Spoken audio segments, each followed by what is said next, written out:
Assalamualaikum warahmatullahi ta'ala wabarakatuh. Alhamdulillahirrabbilalamin, kita bisa bertemu kembali. Di video kali ini Nisa akan menjelaskan tentang hijrah Nabi Muhammad ataupun dakwah Nabi Muhammad di kota Madinah. Kenapa Rasulullah memilih berhijrah ke kota Yastrib ataupun ke kota Madinah?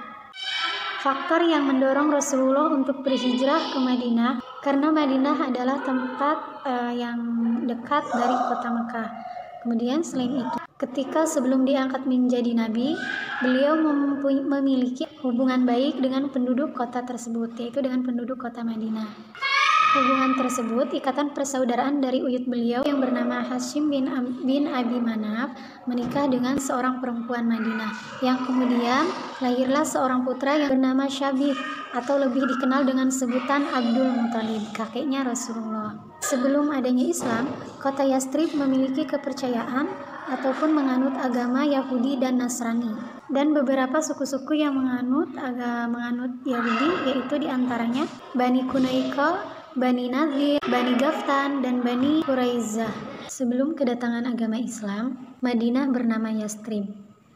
Kota ini merupakan salah satu kota terbesar di Provinsi Hijaz. Kota Madinah ini merupakan kota strategis dalam jalur perdagangan yang menghubungkan antara kota Yaman di selatan dan Syria utara.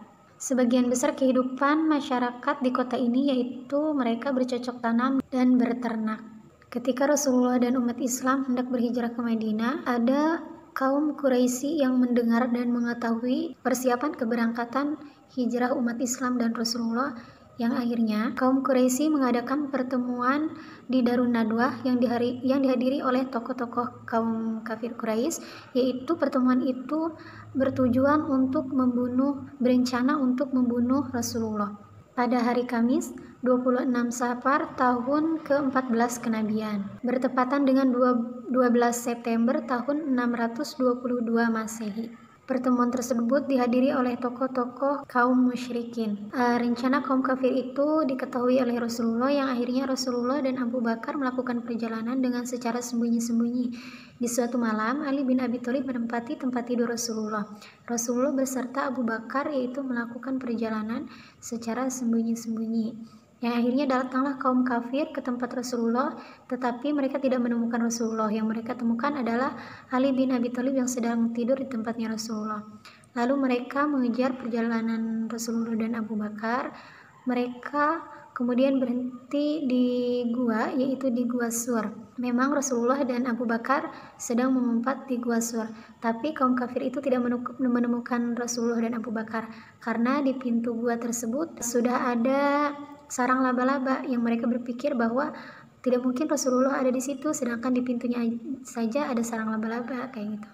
Kemudian sebelum sampai di Madinah, Rasulullah di perjalanannya berhenti terlebih dahulu, yaitu di Quba selama 4 hari. Selama di Quba, Rasulullah membangun masjid dan kemudian di hari Jumat melaksanakan salat, yaitu di lembah Aranuna. Dan kemudian Rasulullah melanjutkan perjalanannya setelah melaksanakan salat Jumat, dan di Madinah, umat Islam di Madinah menunggu dan menyambut kedatangan Rasulullah.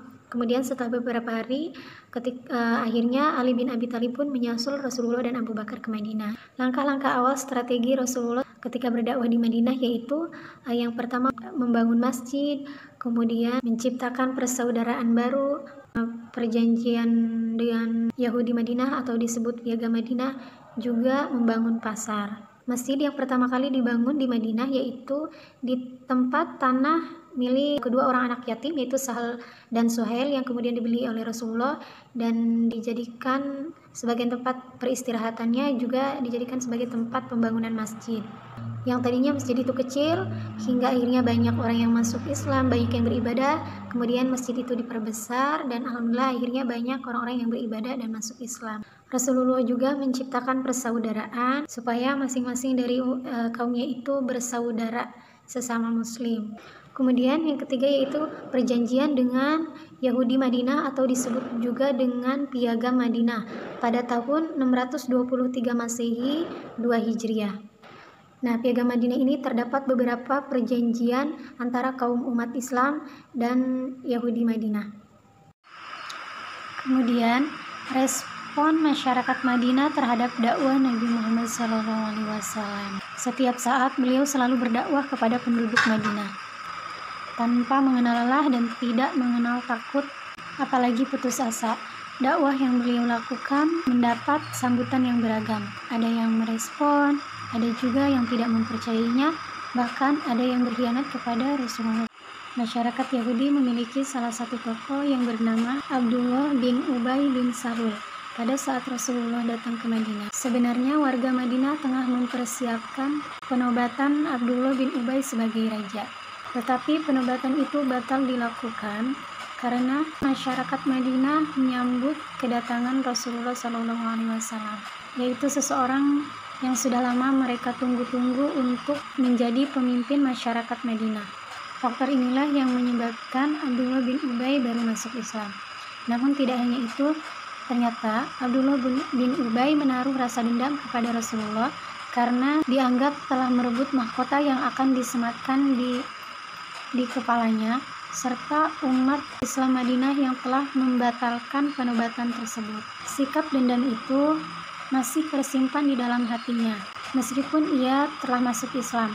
Hal ini dibuktikan dengan berbagai sikap kemunafikannya Abdullah bin Ubay dalam masa-masa penyebaran ajaran agama Islam. Kemudian, pada tahun ke-6 Hijriah, 628 Masehi, Rasulullah beserta umat Islam melakukan perjalanan dari Madinah menuju Mekah. Dan perjalanan itu tujuannya itu ingin melaksanakan ibadah umroh dengan jumlah anggota rombongan yang kurang lebih sekitar 1.500 orang. Namun nampaknya kaum kafir Quraisy itu tidak menerima kedatangan umat Islam, sekalipun itu hanya ingin melakukan ibadah umroh. Ketika mendengar kedatangan rombongan umat Islam menuju Mekah, mereka berusaha untuk menghadang iringan umat Islam. Mereka berjanji tidak akan membiarkan umat Islam untuk memasuki kota Mekah. Ketika umat Islam sampai di kota, di tempat yang bernama Hudaybiyah, sekitar 6 mil dari kota Mekah, mereka menyampaikan tujuannya yaitu untuk melakukan ibadah. Tetapi kaum kafir tetap tidak mengizinkan mereka untuk memasuki kota Mekah. Yang akhirnya terjadilah perjanjian Hudaybiyah karena mereka ketika itu beristirahat sampai di kota Hudaybiyah. Para pemuka Quraisy sangat mencemaskan kesungguhan umat Islam untuk berjuang memasuki kota Mekah. Yang akhirnya mereka menyetujui perjanjian yang dikenal dengan perjanjian Hudaybiyah. Nah, di halaman terakhir bab ini yaitu tentang perjanjian Hudaybiyah. Setelah menyimak video ini, silahkan dibaca kembali bukunya. Terima kasih, semoga bermanfaat. Wassalamualaikum warahmatullahi wabarakatuh.